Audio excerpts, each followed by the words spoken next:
ಹಾಲು ಚೆಂಜುಮಲೆ ಹಾಲು ಉತ್ಪಾದಕರ ಸಹಕಾರ ಸಂಘದ ನಿರ್ದೇಶಕರು, ಹಾಗೆ ನಾವು ವೃತ್ತಿಯಲ್ಲಿ ಸಾಮಾಜಿಕ ಹೋರಾಟ ಸರ್. ಇತ್ತೀಚೆಗೆ ನಮ್ಮ ಶಾಸಕರು, ಮಾಲೂರು ಶಾಸಕರಾದ ನಂಜೇಗೌಡರವರು ಮಾಜಿ ಶಾಸಕರಿಗೆ ಕೌಂಟ್ರ್ ಕೊಡ್ತಾ ನಮ್ಮ ಕೋಮಲಲ್ಲಿ ಯಾವುದೇ ರೀತಿಯ ಹಗರಣಗಳಾಗಿಲ್ಲ ಅಂತ ಹೇಳಿದ್ದಾರೆ.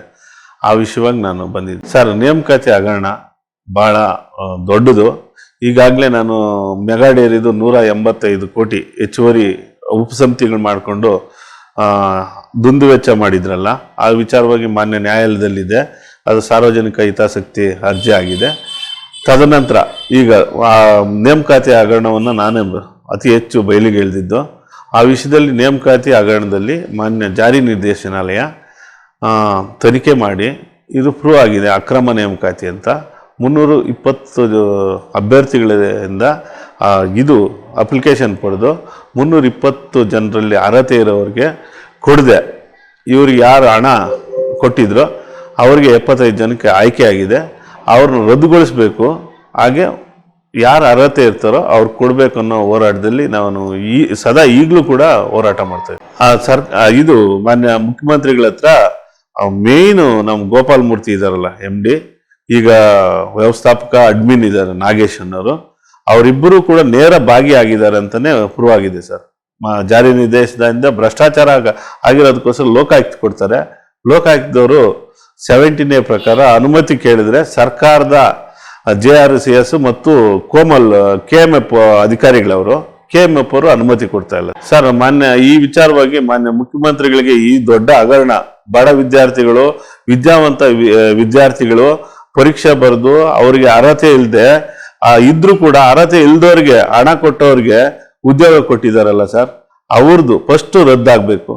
76 ಜನ ಇಲ್ಲಿಗಲ್ ಏನು ಮಾಡಿದಾರೋ ಅದನ್ನು ರದ್ದಾಗಿ 320 ಮಕ್ಕಳಲ್ಲಿ ಯಾರು ವಿದ್ಯಾವಂತರಿರ್ತಾರೋ ಅರ್ಹತೆ ಇರ್ತಾರೋ ಅವ್ರಿಗೆ ಕೊಡ್ಬೇಕು ಸರ್ ಅನ್ನೋದು ನಾನು ಹೋರಾಟದಲ್ಲಿ ಮಾನ್ಯ CM ಅವ್ರಿಗೂ ಕೊಟ್ಟಿದ್ದೀನಿ ಮತ್ತು ಶಿವಸ್ವಾಮಿ KMF ಅವ್ರಿಗೂ ಕೊಟ್ಟಿದ್ದೀನಿ. ಏನೂ ಆಗ್ತಾ ಇಲ್ಲ ಸರ್. ಸಿದ್ದರಾಮಯ್ಯವ್ರಿಗೆ ಗೊತ್ತಿದ್ರು ಕೂಡ ಮೌನಕ್ಕೆ ಜಾರಿ ಇರೋದು. ಅವ್ರೇನನ್ನು ಇದರಲ್ಲಿ ನೇರವಾಗಿ ಅವ್ರು ಶಾಸಕರು ಇರೋದ್ರಿಂದ ಅವರು ಏನು ಕ್ರಮ ವಹಿಸ್ತಾ ಇಲ್ಲ. ಅವರು ಅಹಿಂದ ನಾಯಕರು ಬೇರೆ, ಅಹಿಂದ ಮಕ್ಕಳಿಗೆ ಜಾಸ್ತಿ, ಬಡ ಮಕ್ಕಳು ವಿದ್ಯಾವಂತ ಮಕ್ಕಳಿಗೆ ಅನ್ಯಾಯ ಆಗ್ತಾ ಇದೆ. ಅದು ಪ್ರೂವ್ ಆಗಿದೆ. ಅವ್ರು ಯಾಕೆ ಇದು ಕ್ರಮ ವಹಿತಾ ಇಲ್ಲ ಅಂತ ನನಗೆ ಗೊತ್ತಾಗ್ತದೆ ಸರ್. ಅವ್ರದ್ದೇ ಆದಂಥ ಶಾಸಕರುಗಳು ಮತ್ತು ಅವ್ರದ್ದೇ ಆದಂಥ ಇಲ್ಲಿ ಕೋಲಾರ ಮಟ್ಟಿಗೆ ಇಲ್ಲಿ ಎಲ್ಲ ಪಕ್ಷದ ನಿರ್ದೇಶಕರು ಇದ್ದಾರೆ ಸರ್. ಎಲ್ಲ ಇಲ್ಲೊಂದು ಅಡ್ಜಸ್ಟ್ಮೆಂಟ್ ಪೊಲಿಟಿಕ್ಸ್ ಸರ್. ಯಾರು ಎತ್ಕನ ಹೋಗ್ಲಿ ಅವ್ರ ಕಾಸು ಮಾಡ್ಕೊಂಡು ನೇಮಕಾತಿಗಳಲ್ಲಿ ಅವ್ರ ಕಾಸು ಎಲ್ಲ ಪಕ್ಷದವರು ಇದ್ದಾರೆ ನಿರ್ದೇಶಕರು. ನಿಮ್ಗೆ ಗೊತ್ತಿರಬೇಕು, ಮೊನ್ನೆ ವೆಂಕಟಾಚಲಪತಿ ಅವರು ಕೊಟ್ಟ ದಾಖಲೆಗಳಲ್ಲಿ KN ನಾಗರಾಜ್ ಅವರು ಇದ್ದಾರೆ ನಿರ್ದೇಶಕರು. ಅವರು JDS ಅವರು ಒನ್ ಆಫ್ ದಿ ಬಹಳ ಪ್ರಬಲವಾಗಿ ಅವರು ನಿರ್ದೇಶಕರಾಗೋ ಸಂದರ್ಭದಲ್ಲಿ ಮತ್ತು ಗಟ್ಟಿ ಧ್ವನಿಯಾಗಿ ಬಡವರ ಪರವಾಗಿ, ದೀನದಲಿತರ ಪರವಾಗಿ, ಮಹಿಳೆಯರ ಪರವಾಗಿ ಒಂದು ಹಾಲು ಹಾಕಿರೋ ಶ್ರಮಕ್ಕೂ ಕೂಡ ನಾನು ಬೆಲೆ ತರ್ತೀನಿ, ಇವ್ರನ್ನೆಲ್ಲ ಜೈಲಿಗೆ ಕಳಿಸ್ತೀನಿ ಅಂತ ಹೇಳಿ ಮಾನ್ಯ ಮುಖ್ಯಮಂತ್ರಿಗಳಿಗೂ ಮತ್ತು ಸದನದಲ್ಲಿ ಕೂಡ ಪ್ರಶ್ನೆ ಎತ್ತಿದ್ರು ಸರ್. ನಾವು ಮಾನ್ಯ SN ನಾರಾಯಣಸ್ವಾಮಣ್ಣ ಇದು ಮೀಸಲಾತಿ ಶಾಸಕರು. ಆದರೆ ವಿಷಯ ಅಲ್ಲಿಗೆ ಯಾಕೆ ಸ್ಟಾಪ್ ಆಗಿದೆ, ಮೌನಕ್ಕೆ ಜಾರಿ ಇರೋ ಕಾರಣ ನನಗೆ ಗೊತ್ತಿಲ್ಲ ಸರ್. ಸರ್, ಅವ್ರ ಮದುವೆಗೆ ಇವರು ಹೋದ್ರು, ಇವ್ರ ಮದುವೆಗೆ ಅವರು ಹೋದ್ರು. ಅಣ್ಣನ ಮದುವೆ ಈರೇಗೌಡ್ರ ಮಗನ ಯಾರು, ಅವ್ರ ಮದುವೆಗೆ ಇವರು ಹೋದ್ರು, ಇವ್ರ ಮದುವೆಗೆ ಅವರು ಬಂದ್ರು. ತದನಂತರ ಬೆಳವಣಿಗೆಗಳು ಬಹಳ ಸಾಫ್ಟ್ ಆದವು ಸರ್. ನನ್ಗೆ ಗೊತ್ತಿಲ್ಲ ಸರ್. ಆದ್ರೆ ರೈತರ ಪರವಾಗಿ ಬೀದಿಯಲ್ಲಿ ನಿಂತು ನಾನು ಅವ್ರ ರಕ್ತ ಬೆವರಿಗೆ ನಾನು ನ್ಯಾಯ ಕೊಡಿಸ್ತೀನಿ ಅಂದವರು ಸುಮ್ಮನೆ ಇರೋದು ನನಗಂತೂ ಬಹಳ ದುಃಖಕರ ವಿಷಯ. ಈ ಕೆಲಸ ವಿಷಯದಲ್ಲಿ ಮೀಸಲಾತಿ ಗುತ್ತಿಗೆಗಳಲ್ಲೂ, ಟೆಂಡರಲ್ಲಿ ಗುತ್ತಿಗೆಗಳಲ್ಲೂ ಕೊಡಬೇಕು ಮತ್ತು ಇದರಲ್ಲೂ ಇದೆಯಲ್ಲ ನೇಮಕಾತಿಯಲ್ಲಿ, ಇದು ವೈಲೇಷನ್ ಆಗಿದೆ ಸರ್. ಅವರು ಜವಾಬ್ದಾರಿ ಹೊಸದಾಗಿ ಸಹಕಾರ ರಂಗಕ್ಕೆ ಹೋಗಿದ್ದಾರೆ ಮಾನ್ಯ ಶಾಸಕರು ಬಂಗಾರಪೇಟೆಯವರು.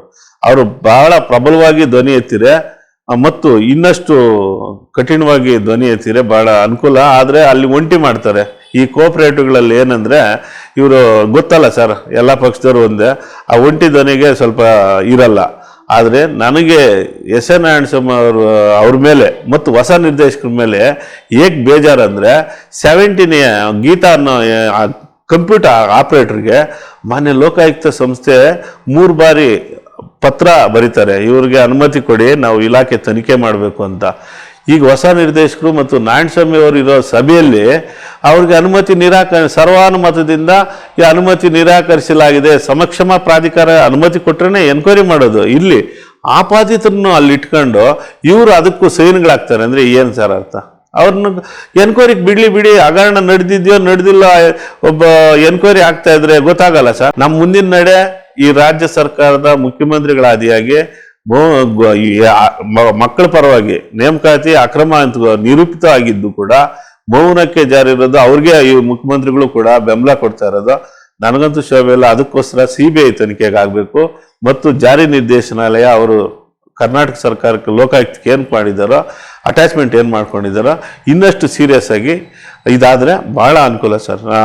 ಆ ಮಕ್ಕಳು ರದ್ದಾಗಬೇಕು, ಅರ್ಹತೆ ಇರೋ ಮಕ್ಕಳಿಗೆ ಉದ್ಯೋಗ ಸಿಗ ಸರ್. ಅವ್ರು ಮಾಡಿಲ್ಲ ಅಂದರೆ ಇದರಲ್ಲಿ ಹೆಸರುಗಳ ಇನ್ನು ಅಧಿಕಾರಿಗಳು ಮಾಡಿರ್ಬೇಕಲ್ಲ ಸರ್. ಗೋಪಾಲ್ ಮೂರ್ತಿ, ನಾಗೇಶು, ಈ ಅಧಿಕಾರಿಗಳಿದಾರಲ್ಲ ಅವ್ರು ಮಾಡಿದಾರೆ ತಾನೆ. ಅವ್ರು ಮಾಡಿಲ್ಲ. 185 ಕೋಟಿ ಹೆಚ್ಚುವರಿ ಉಪಸಮಿತಿ ಮಾಡಿದವ್ರು ಯಾರು?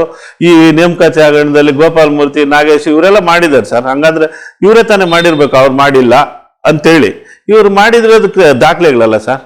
ದಾಖಲೆ ನಾನಲ್ಲ ಸೃಷ್ಟಿ ಮಾಡಿಲ್ಲ ಸರ್.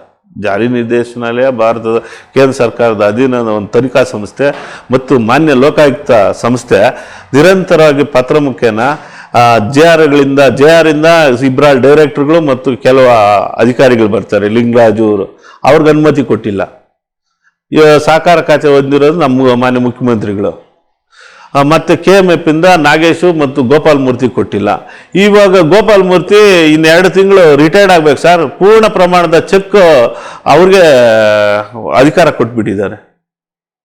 ಅಂದ್ರೆ ಇನ್ನಷ್ಟು ಹಗರಣಗಳು. ಯಾಕಂದ್ರೆ ಆಪಾದಿತ ಅಧಿಕಾರಿಗಳಿದ್ರೆ ಆರೋಪ ಹೊತ್ತಿರೋ ಅಧಿಕಾರಿಗಳ ಹತ್ರ ಚೆನ್ನಾಗಿ ಪೀಕ್ಬೋದಲ್ಲ ಇವರೆಲ್ಲ, ಇನ್ನಷ್ಟು ಕಸ ತಿನ್ಬೋದಲ್ಲ. ಅವ್ರನ್ನ ವರ್ಗಾವಣೆಗೊಳಿಸಿ ಅಂತ ದೂರು ಕೊಟ್ಟಿದ್ದೀನಿ, ಅರ್ಜಿ ಕೊಟ್ಟಿದ್ದೀನಿ, 2ನೇ ತಿಂಗಳಲ್ಲಿ ಕೊಟ್ಟಿದ್ದೀನಿ. ಇದೇ ವರ್ಷ 2ನೇ ತಿಂಗಳಲ್ಲಿ ಕೊಟ್ಟಿದ್ದೀನಿ. ಮುಖ್ಯಮಂತ್ರಿಗಳಿಗೆಲ್ಲ ಗೊತ್ತಿದ್ದು ಸುಮ್ಮನೆ ಇದ್ದಾರೆ. ಈ ರಾಜ್ಯದಲ್ಲಿ ದುಡ್ಡು ನೇರವಾಗಿ ಪಡೆದು ನೇಮಕಾತಿ ಕೊಟ್ಟಿರೋ ಈ ಪ್ರೂವ್ ಆಗಿರೋ ಪ್ರಕರಣ ಸರ್ ಇದು. ಈ ಕಾಂಗ್ರೆಸ್ ಸರ್ಕಾರಕ್ಕೆ ಒಳ್ಳೇದಾಗಲ್ಲ. ಆ ಮಕ್ಕಳ ಭವಿಷ್ಯಕ್ಕಾಗಿ ಆ ಮಕ್ಕಳು 320 ಮಕ್ಕಳಲ್ಲಿ ಯಾರಾದರೂ ಅರ್ಹತೆ ಇರೋರಿಗೆ ಕೊಡಲಿ, ಆ ನೇಮಕಾತಿನ ರದ್ದುಗೊಳಿಸ್ಲಿ, ಅಕ್ರಮ ನೇಮಕಾತಿ. ನಾನು ಮಾನ್ಯ ನ್ಯಾಯಾಲಯಕ್ಕೆ ಹೋಗ್ತೀನಿ ಮತ್ತು CBIಗಂತೂ ಪೂರ್ಣ ದಾಖಲೆಗಳಿಂದ, ಯಾಕಂದ್ರೆ ಹೇಳುವಾದ ಭ್ರಷ್ಟಾಚಾರ ಹಣ ಟ್ರಾನ್ಸಾಕ್ಷನ್ ಆಗಿದೆ, ಹಣನೂ ಸಿಕ್ಕಿದೆ ಆಯ್ತಾ. ಆ ದಾಖಲೆಗಳಲ್ಲಿ ನಾವು ಪಡೆದಿರೋ ದಾಖಲೆಗಳಲ್ಲಿ ಇದೆ. ಅದಕ್ಕೋಸ್ಕರ CBI ಕೊಡೋಣ ಅಂತ ಇದೆ.